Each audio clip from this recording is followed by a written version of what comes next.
Сарыағаш қаласындағы Сатыбалды Әбішұлы мешітіне келді. Мешіт өте әдемі. Сіздерге де келіп көруге кеңес беремін.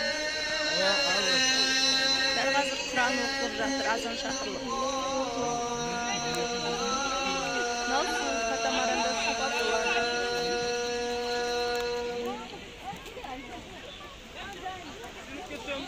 Халық өте көп.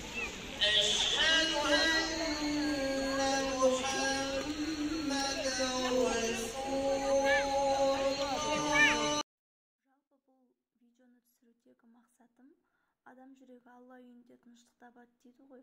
Осы мешітке келіп бір ерекше сезімге бөлендім, ерекше бір шабыт алдым десем де болады. Өте әдемі әрі көрікті мешіт екен. Мен сіздерге мешіттің катамарандағы су үстінде жүріп бара жатқандағы көрінісін көрсетіп тұрмын. Яғни мешіт судың үстінде орналасқан, жан-жанын қоршап тұрған су өте әдемі көрініс. Және де өте үлкен мешіт. Бір мезетте мешітке 10 мыңға жуық адам құлшылық ете алады.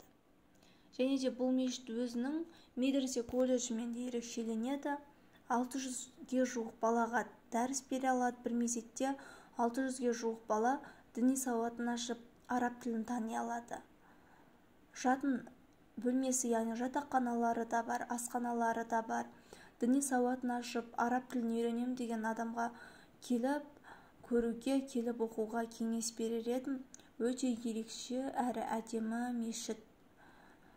Өте үлкен, және де судың үстінде орналасу ерекшелігі.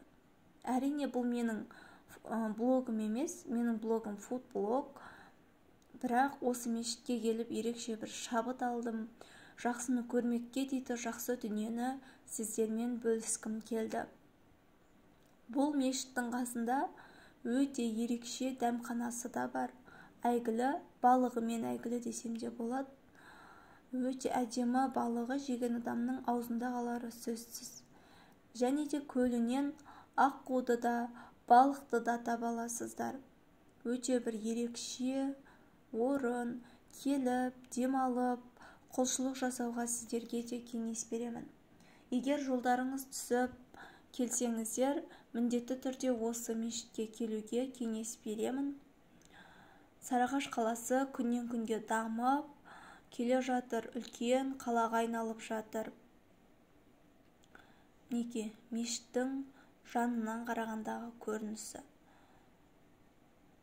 Ерекше сезімге бөленеді екен, адам миы демалып, рахаттанатын орын.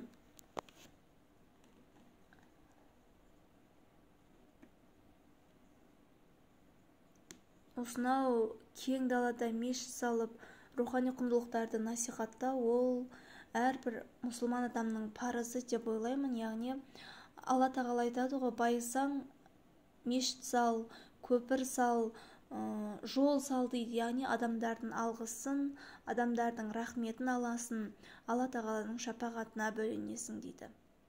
Неге? Мынау менің қаламның керемет жерлері. Аз да болса сіздермен бөліскім келді. Мені қолдай жүріңіздер. Егер видео ұнап жатқан болса, видеоны қай қаладан көріп жатырсыздар, міндетті түрде комментарийға жаза кетіңіздер. Алдағы уақытта мүмкіндік болса Сарыағаш қаласының ерекше жерлерін тағы да салуға тырысамын. Яғни өз блогымнан бөлек болса да. Келесі кездескенше сау болыңыздар.